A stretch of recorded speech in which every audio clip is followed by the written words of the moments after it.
Hello everyone and welcome back to a brand new video where today we're here with more iRacing. This time around we're here at Daytona for the IMSA Pilot Challenge. Yes, iRacing have brought back this series. I managed to do a couple of the events last season, but yeah, didn't quite get to do as many as I wanted. But we're back, ready for 2023 Season 1. For those of you that don't know, it's GT4 cars and TCRs for 2-hour endurance races every other weekend. Sadly, won't be able to do the next one because it's Daytona 24, but there's going to be a lot of Daytona on the channel in the next couple of weeks. We've got the race today, which I'm going to do in the GT4 cars. We've got the Raw before the 24 next week, which I'm planning on doing in the Toyota GT86. I'm really looking forward to that as well.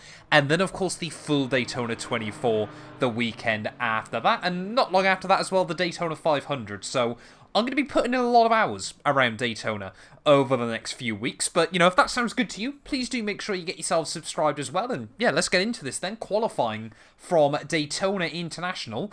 It's a brilliant combo. I'm in the Merc. This should be good fun.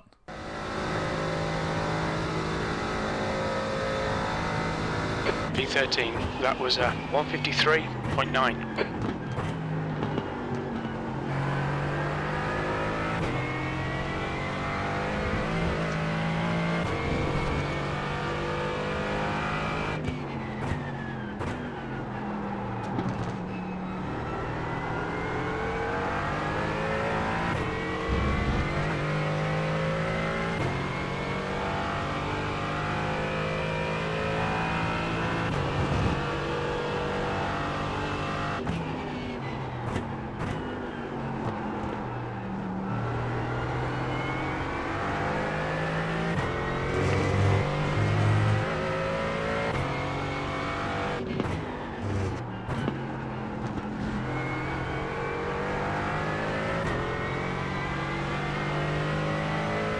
That's a new fastest lap for Garcia, 153.3.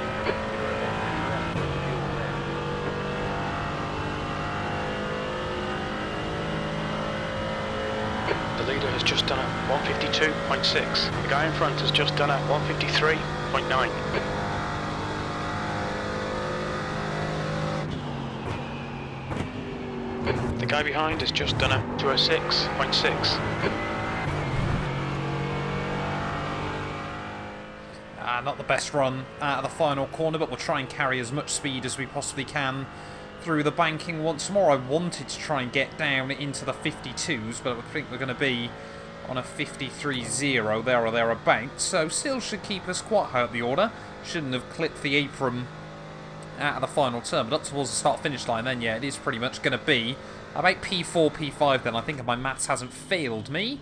53.076 does put us P3 in fact, so 0.003 of a second quicker than Albert, but when we consider the fact we are, I think, the lowest or second lowest ranked driver here, I will take that. Top two very, very quick, but the slipstream at Daytona is just everything, as I learnt last season when I did this race.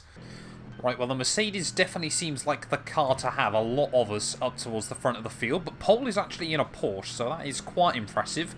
Never really associated the Porsche being particularly good at the top end, but maybe they've done more BOPs with these cars. I only really ever tend to use the Merc. I just never have gelled with like the Aston Martin on the McLaren or that Porsche, for example. And I think there's a fifth GT4 car that I can't even remember off the top of my head. But yeah, fingers crossed that we can just keep it clean and tidy early on. Like I said, the slipstream is absolutely everything here at Daytona as well. And of course in these cars, they haven't got much power still. So yeah, just got to be really, really careful that, you know, we don't lose the draft to the cars in front then. But hopefully we might be able to have a look at the inside of P2 on the run down towards someone there if we can try and sit on the Porsche's rear bumper as we get ready then. 2 hours here at Daytona. There we go. Leader is going to go. We're going to get a pretty even start then with the Merc on our outside, but looks like the cars behind there dropping back ever so slightly as we head in towards the first corner, and let's just take it. Whoa. Activate limiter. That's not quite what I wanted. Take it right, sir. All right.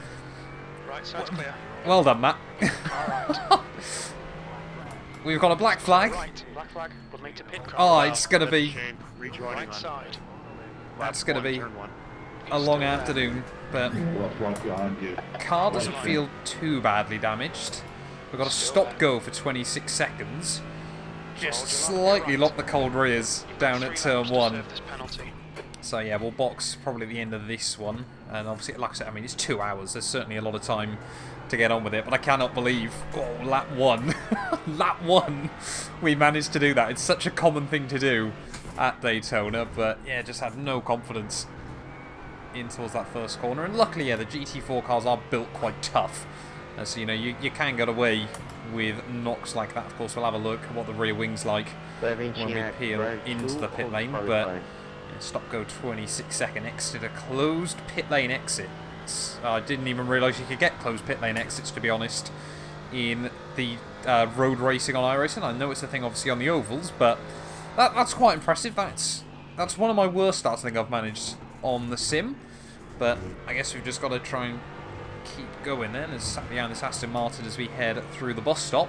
Yeah, it might be fairly lonely for the first little while then in this race. Hopefully it's not going to try and serve any damage or fuel or tyres, anything like that. Of course we won't try and go for a move, we'll just make sure we get the tyres taken off. But yeah, not really the ideal start then this afternoon. So we'll try and make sure we get it slowed down. Watch your speed. Pit lane speed limit is 88. Where is my box then? That's the other question.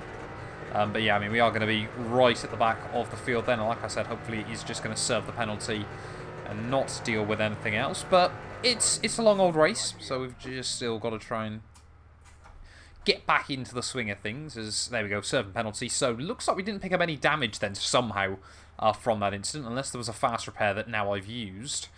I don't know whether that was the case. I don't think there's fast repairs in these sorts of things. But penalty in the next 2 laps.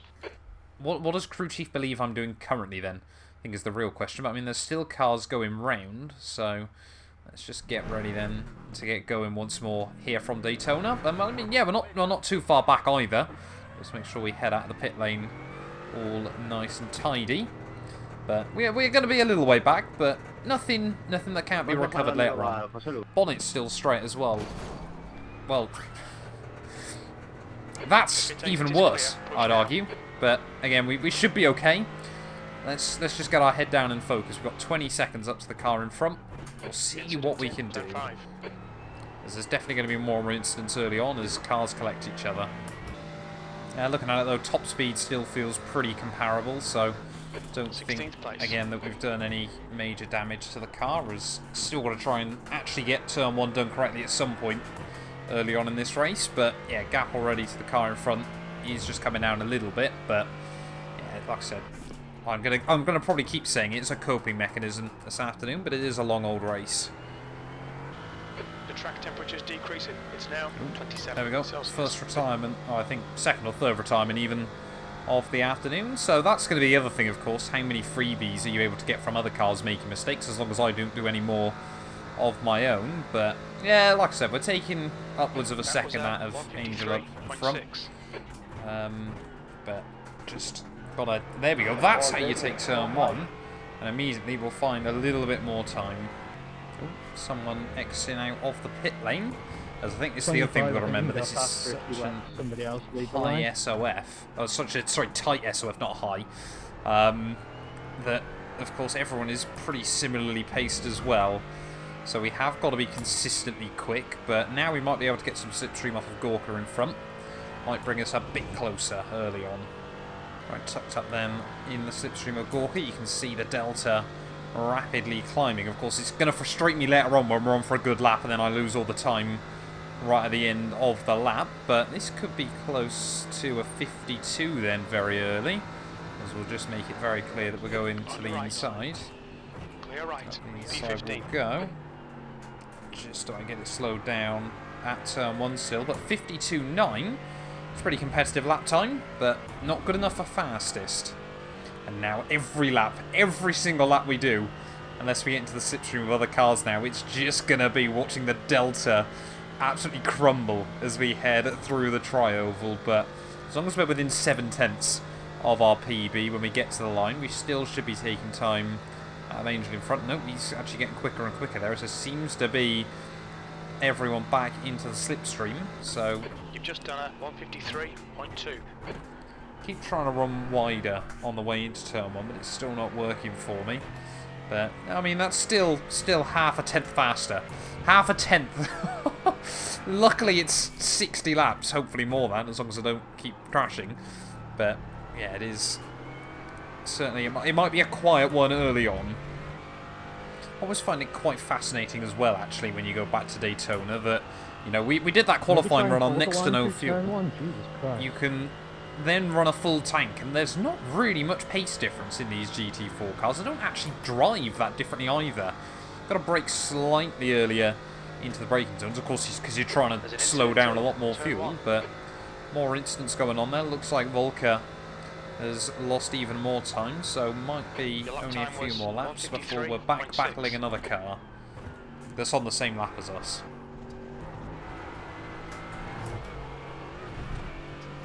Oh, first 1x of the day for off tracks. I mean, we've done pretty well there. We're over 15 minutes in, but it's always going to be the bus stop that does it, is you just try and push the envelope more and more.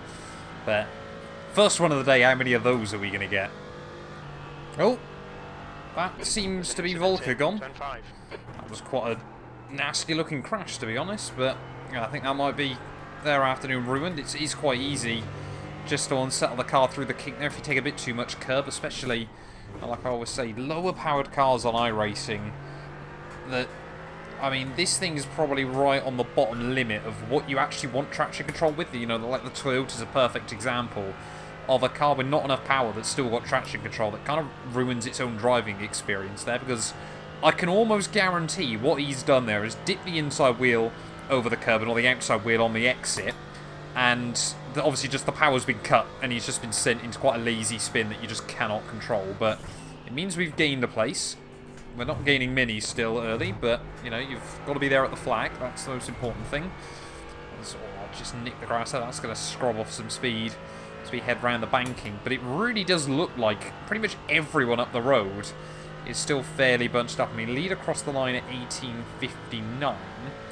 So we're going to be, what, about 50 seconds back. So there's 34 cars separated by 50-55 seconds. That's pretty good. Well, it's less than that, isn't it? It's about 40 seconds. So there really is not many gaps up the road.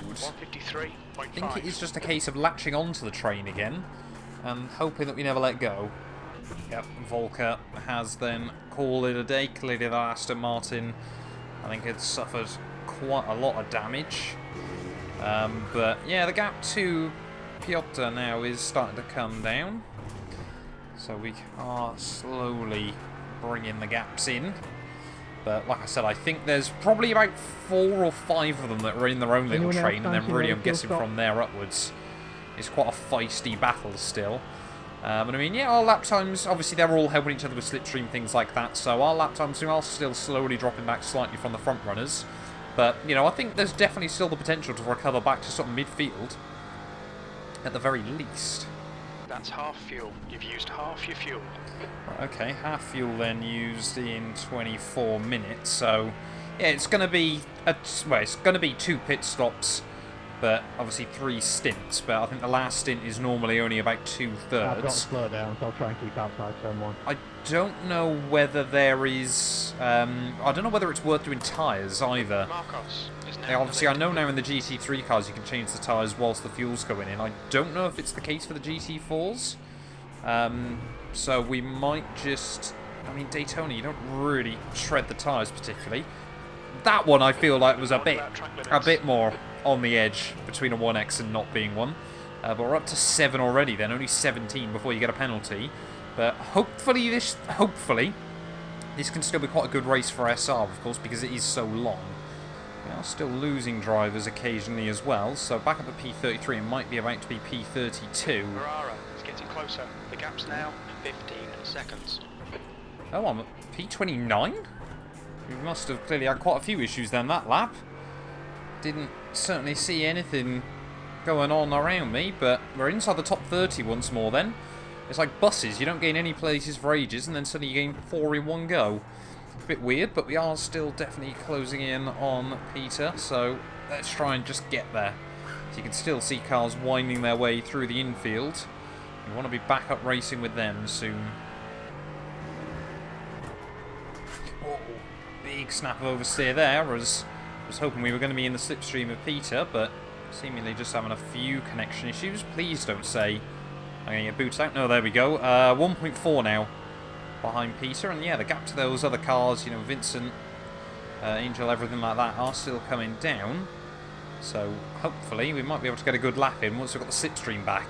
I think Peter, though, they're definitely not happy with each other, a couple of people, but we've got to try and get past Peter nice and tidily here. Of course, bigger braking zone down at turn 1 when you're in the slipstream, but he's in the BMW, which I don't think we see many of those in this championship, at least not around this track by any means. But, you know, the BMW still is a very, very good car.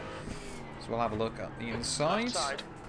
Just slot the car there on the apex, and I mean, yeah, probably his best bet is just try and hang on in our slipstream for a few laps. We are definitely quicker, but he might already be about to lose it there. P27 then, so slowly but surely moving back in the right direction. We can definitely still recover back to neutral I rating, and hopefully, maybe, just maybe, for the first time this season, put our SR back over 2.0. That would be quite nice. Ooh, someone else exiting out of the pit lane. That's Daniel. So we might again get a bit more free slipstream from a lapped car this time. Again, in the BMW, they do punch a nice hole in the air. You certainly notice the difference in the slipstream between, like, the BMW, say, for example, in front of you, and one of the Porsches. Quite always find it quite funny, you know, the fact they can balance out, you know, such different varieties. I think that's what's made GT3 and GT4 racing so popular in recent years. But yeah, I mean, if we can get a nice bit of slipstream there, it's back end still just sliding around. Of course, running very, very little downforce, a bit like the IMSA race we did at Le Mans a few days ago in the Corvette. But yeah, just got to try and keep the car balanced and keep it underneath you, as now, yeah, we are going to get a little bit of tow. Come on, Daniel, just stay down on the apron at the moment, mate. Give me that slipstream. Help me out. Do me a favour, my friend, and hopefully bring us a bit closer to... Oh, it's Steph again. That we definitely raced them in the IMS series. Is heading down in towards the bus stop. Oh, it breaks early. A lot earlier than I was expecting there, and obviously even with the slipstream and the overspeed, still getting very, very close, as he is going to peel out of the way. It would have been nice to get the tow all the way around this final corner, but I mean, he's done blue flag procedure, hasn't he? So thank you very much.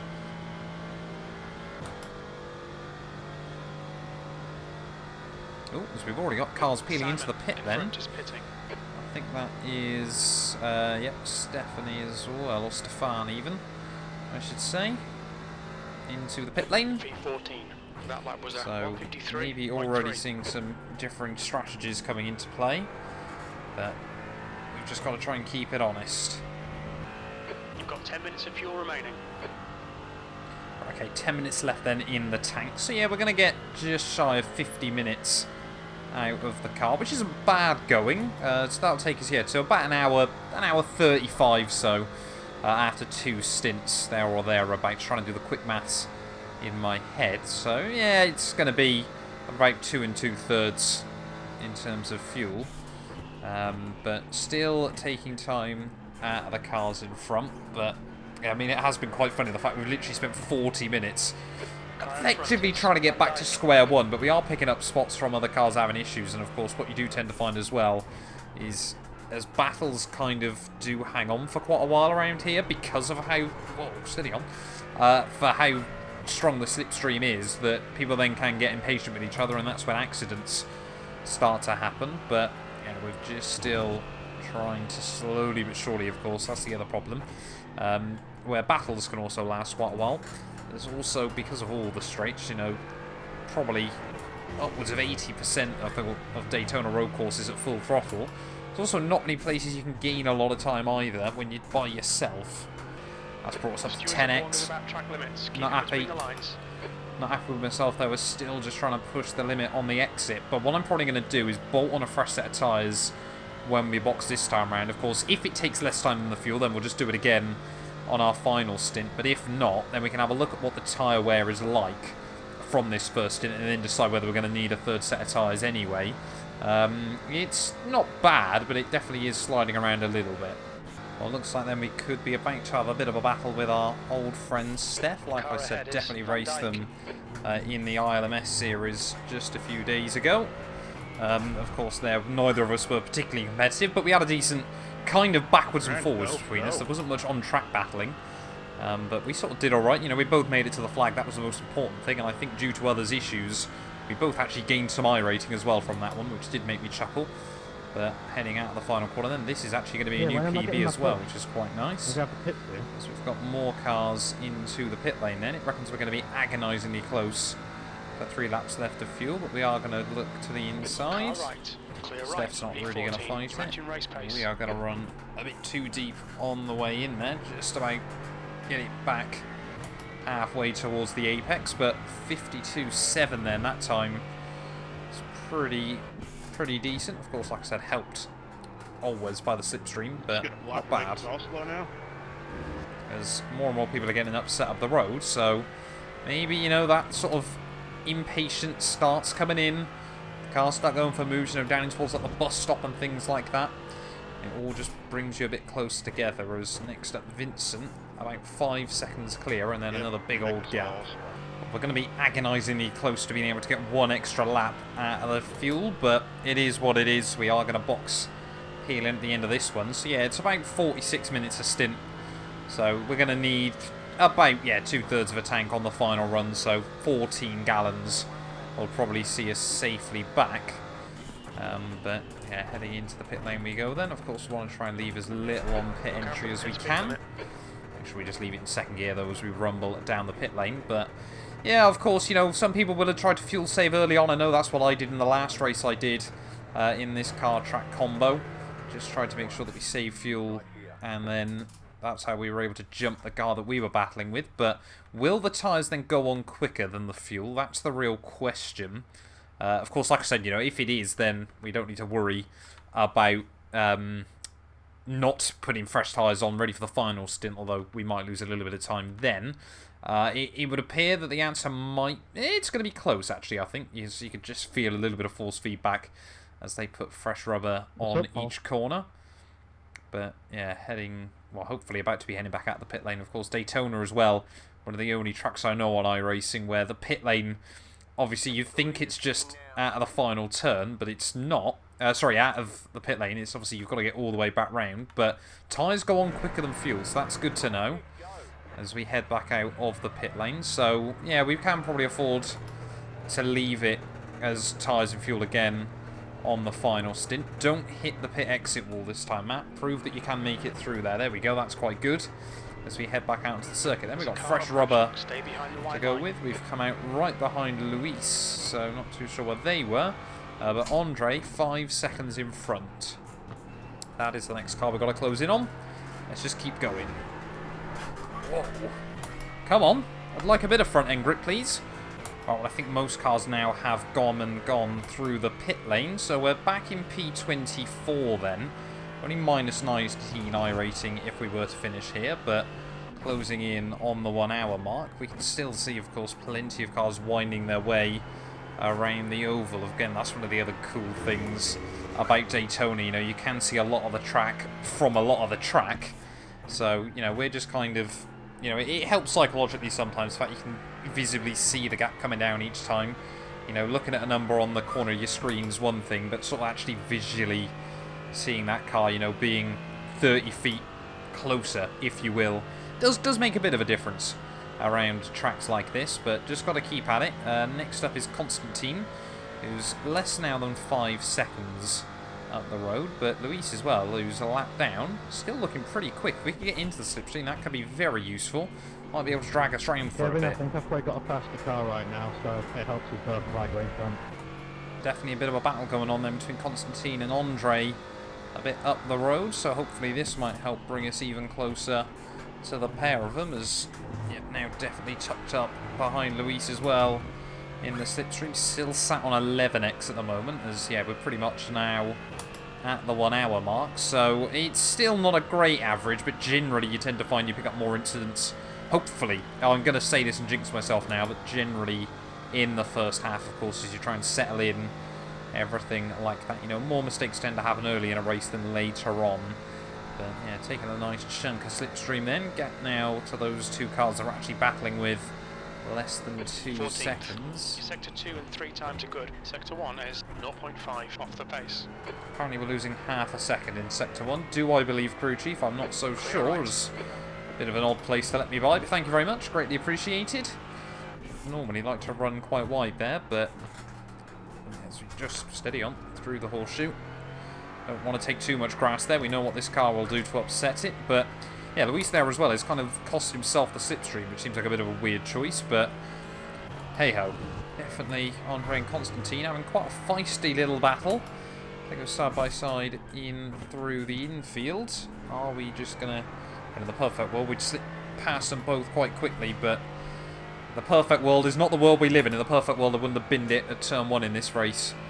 As we head out then onto the tri-oval once again. Are we going to see the BMW get a run on the Merc? Surely we will. But we're actually getting quite a good run on the pair of them at the moment. The benefit of the double slipstream. But we're just going to back out this. What we're going to try and do is go slow in, fast out.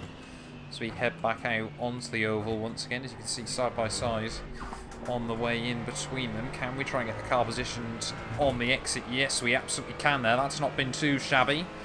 As we head now out onto the tri-oval, he's going to give me the low side for some reasons. That's going to be one ticked off quite quickly. Are we going to be able to get Constantine as well then, as tucked up behind our fellow Mercedes? Surely we're going to have a lot of extra speed as we head out towards the start-finish line then. Drag racing between the two Mercs. We'll peel to the outside of our rival, and are we going to get 2 for the price of 1 as we head back down in towards turn 1?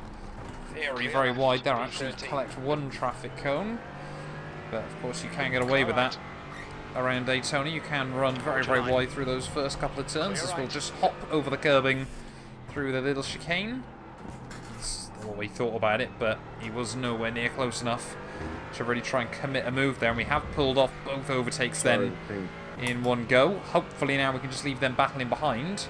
Ingiro in front. I'm butchering so many names, I'm sure, today. Next car, 7 seconds up. It looks like Ingiru has now just been able to latch on to the back of Angel and Stefan just in front. So that's, yeah, meant for us that the gap now isn't really coming down anymore unless they all start battling, which Stefan and Angel might well be. I feel like we've been trying to close down on those two pretty much since this race began. But you can see all 3 of them there heading through the chicane. We've just got to keep on going. Back end. Try to get a little bit loose and lively there that time round into the chicane. Not really what you want, but that's how you take the bus stop round here. Try and get as good a launch as you can off the corner. But yeah, you can see recent lap times have all been pretty even between all 4 of us. Oh, I'm still just watching those 3 cars in front, and just they're not losing any time at the moment. They're not making any moves on each other either. 22nd place. Which isn't doing us any favours, but yeah, it'd be nice if they'd start battling a little bit more, as that was close to another 1x. But yeah, Carl's already now discussing about pitting again. Not too sure why, unless they've picked up drive-through penalties or something, but you probably could now be close to thinking about pitting to see yourself through to the checkered flag, but side by side now they go back in towards turn 1. I just want to see that gap come in towards the 6s to all of them and just slowly drop back. We're doing still pretty consistent lap times. We're sort of sat in the high 53s, but I need to really be down in the low and mid 53s at worst. Oh, there we go. One of those 3 into the pits. That's Stefan in again. So that now might hopefully break up that little trio. Looks like the gap's already opened up to about 1.6 seconds between the 2 of them that are still out there running. Now is our chance to strike. And for the first time today then, we're into P20, well, since lap 1. And we are back to positive iRating. That would be quite the comeback when you think we were 30 seconds behind pretty much anyone else after just lap 1. But we're still sticking at it. 45 minutes to go. Really, from now, we could pit and make it to the flag. But, yeah, definitely closing some time up on one of those cars. But the other one does still seem pretty quick there and has tried to bolt. Is Angel. So, yeah, the gap floating now closer to 8 seconds. But, yeah, Angiru, the gap down to 4.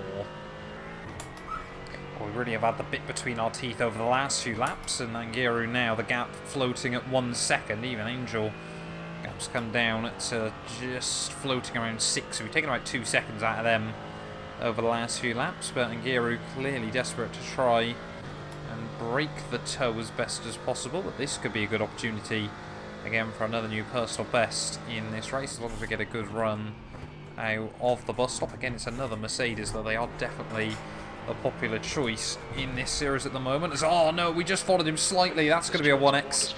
That's going to be really frustrating there. It gives us just 4 left between now and the checkered flag, as for whatever reason they're just going to give me it. So I'm not too sure why, but I'll take it, absolutely, and that will promote us provisionally into P17. We are seeing a few more cars, though, pitting at the moment. So yeah, positions are a little bit all over the show, but yeah, we're still doing alright. As long as I don't pick up a drive through, that would be probably quite ideal. Relax, focus, keep it smooth.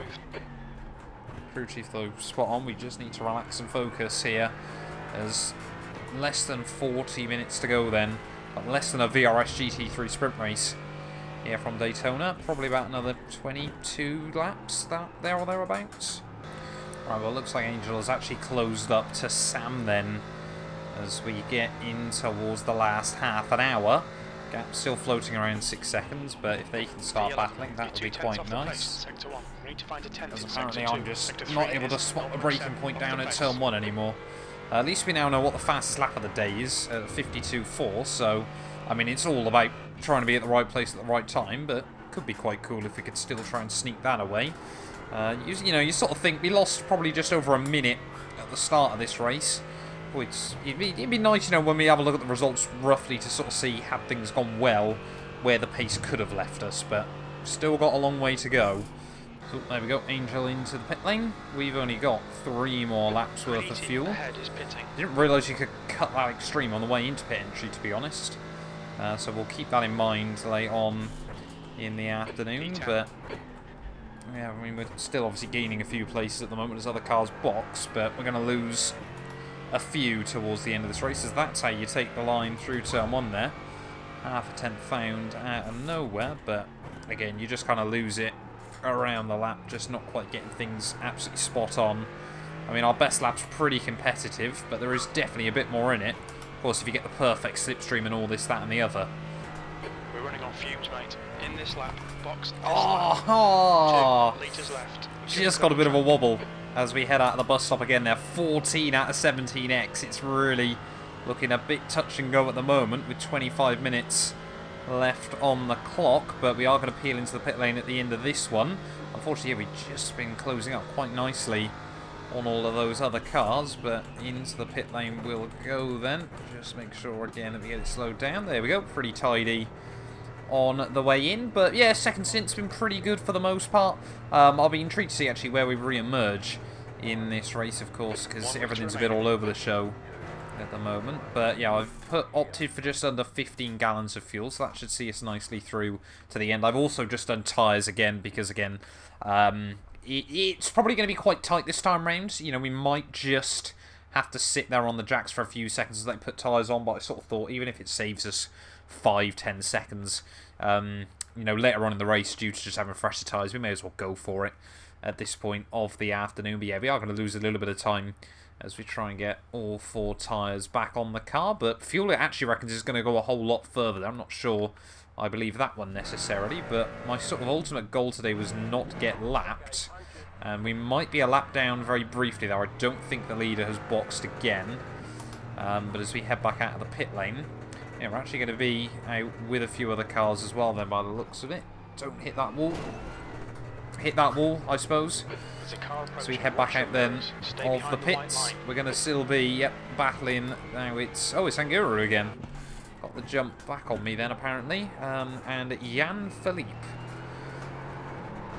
Oh, and now we cannot afford any more incidents late on in this race, and these cars are a nightmare to turn around as well.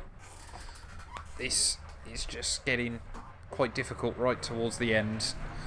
Oh, it's been going so well up to them, but cold tyres on pit exit that time around, I completely forgot about it, and that's 20 seconds gone. It looks like we're going to be back down then into P23 of this race. We might still have a few more cars that need to pit, but yeah, gap to Stefan. Oh, No, might be even further down, because where is Constantine in all of this? Constantine there 10 seconds up the road, so still got some cars to try and catch before the end. We can't afford to give up, but I've got to be very, very careful. One more off track, and our day is ruined. Because I think... Oh, come on! I think Jasper is the car that's actually leading this race, so we've got 13 seconds that we don't want to lose by the end. We might gain another one then, as Giselu has done something. I think P20 was what I needed for positive iRating, and we're back to P22 then. So that is very wide down in turn 1. I mean, I'd hate to imagine how different Daytona would feel on iRacing if you got 1Xs for running out the white line down at that first corner, because I think that is the reason why people don't hate this track, to be honest, because, I mean, you do pretty much just run wide there every single lap. It's just the quickest way through the corner. Seems a bit weird that the sim allows it, but I guess it is what it is. We've just got to try and be quick and consistent to close at Constantine, but I'm not convinced we're going to get there by the end. And in towards the final 15 minutes, the gap to Constantine is still coming down at a fair old rate of knots. I'm sure by saying this I'm about to jinx myself, but yeah, the last couple of laps we've been taking a second a lap. Stefan, I think, is still a bit too far up the road, even if we got quite lucky towards the end, but it could be a bit of a late race scrap between myself and Constantine. You're better than this. The car's better than this. Get it together, man. 10 minutes remaining. 10 minutes. Crew Chief suddenly decided to go a bit brutal on me there. What was that about? Just throwing some shade late on in the day. I know we've had a tough afternoon, but don't need to get like that with me, mate. We are still closing in on Constantine, but I don't know what I've left it in third gear there. That's going to cost me a bit of time on the exit, and of course all the way now around the tri-oval, but less than 4 seconds, but less than 10 minutes. I think if we get to him, it will probably be the last lap there. As you can see, last time around we took 1.1 seconds away. Duran doesn't seem too happy as well, but yeah, it's so difficult late on, of course, because you get any sort of sense of getting scared through the bus stop and you just kind of completely blend out of it. And now as well, Constantine getting carried along a bit by Albert, so yeah, we're just getting very, very late on in the day, but still trying to push, but not push too aggressively, and all this, that and the other. It is such a game of patience. As that time round, yep, Constantine actually able to set a good time and pulls a 10th on me once more. Come on. Looks like Constantine's dropped back out of the slipstream then from Albert, so it's giving us a chance late on in the day once more, but we are still trying to push. We've just got to get the gap under 1 second, and I think we've got 3 more laps to go. Jasper, unless I do something silly, won't close in, I don't think.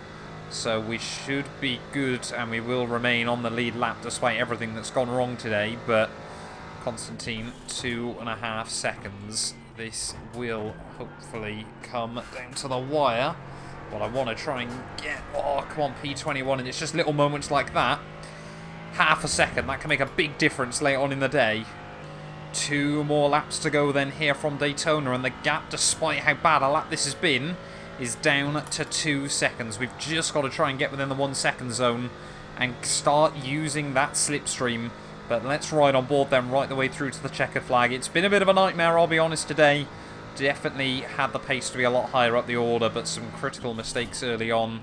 And then, of course, that spin late on as well have all really cost me a lot. As that's, again, some understeer through turn 1. And again, just when we've got a golden opportunity to take more time at Constantine, we just aren't able to capitalise on it. We're definitely quicker, but he's just trying to be quicker in the right places and quicker every single time around this circuit. Daytona, it's easy to learn but difficult to master, but it looks like today Jasper is going to be the one that has conquered this circuit, and hats off to him as well. But can we try and just get a little bit closer to Constantine? Of course, you can get a bit of slipstream from further back than further back than 1 second, but that's really where you start to notice it. As we're just all over the road. Come on, I'm not getting the braking sorted where I need it, but we're still taking a tiny bit of time out. How have we gone so badly through the first sector and still not lost anything? Really got to focus up as we head around the tri-oval for the penultimate time here at Daytona. It's always good when we can still see him through the banking. That's when we know We're not doing too badly. I mean, it could end up being a drag race to the line, but we've got to make sure that we get everything perfect here into the bus stop. Just nice and tidy. 4th gear on the way in, 3rd gear through the middle part, and then of course back on the throttle nice and early, and that's the kind of run you want. You can see the gap now down 1.6 seconds.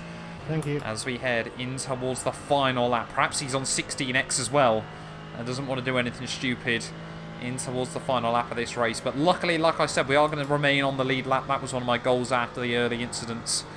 So pretty happy with that. But are we going to get Constantine on the final lap here? It's 2 hours worth of racing, and it is going to come down to the final lap there. Of course, always seems to be the way for me here on iRacing. But just way too wide again through turn 1, and you know that might cost me, as Jasper has taken home the win. Congratulations to them, but we've just got to focus up. Come on, man.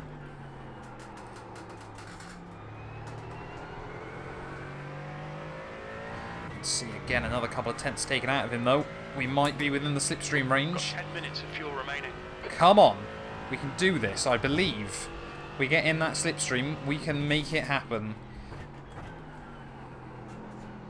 Just got to make sure I'm hitting my apexes, getting everything nicely dialed in there and avoiding the traction control cutout as well. But 1.1 is the gap as we head out towards the tri-oval for the final time there. You can see Constantine not really opening up the run off the corner either, and now it's under a second.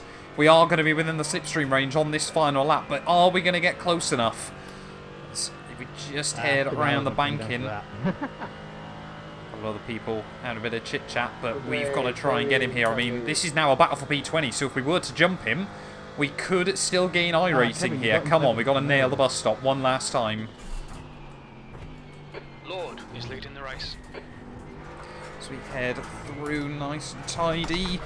Oh, that was so close to a 1x. That was as close as I think we'll ever get to a 1x without getting one, but we are going to get a good run out of the final corner. It is going to come down to a slipstream battle to the flag between myself and Constantine here. Surely we've got the speed, we've got the slipstream. We're going to peel to the outside pretty much as late as we possibly can, but it is going to be a drag race up towards the line, but we've got enough. We are going to make it through. It is going to be P20. So after all of that, I think we do get a net iRating gain as well. One iRating for 2 hours worth of driving, but oh, that was, like I said, difficult, but we got to get some practice in around Daytona, and that's a good way to do it. Let's go have a look at those final race results. Well, there we go then, having a look at our final race results. 1 iRating, but despite the 16 incidents, we do still gain 0.52 SR there, pushes us back over the 2.0 mark, which is of course very, very important. Maybe that was just because we were getting very, very close to the 2.0 that he gave me that bit of a springboard up, but yeah, we will absolutely take it there. P20 from 3rd on the grid is pretty heartbreaking, I can't lie. You know, you sort of think, had we not lost 20 seconds from the spin, you know, a minute or so from the pit lane incident, you know, we could have been battling, I think, around Alvaro there. I think Jerry, James and Jasper were all a bit too quick. They were all 3 Js at the front of the field. But thank you all so much for watching this video. If you have enjoyed, please do make sure I leave a like, get yourself subscribed as well. And yeah, we will return very, very soon with more iRacing content.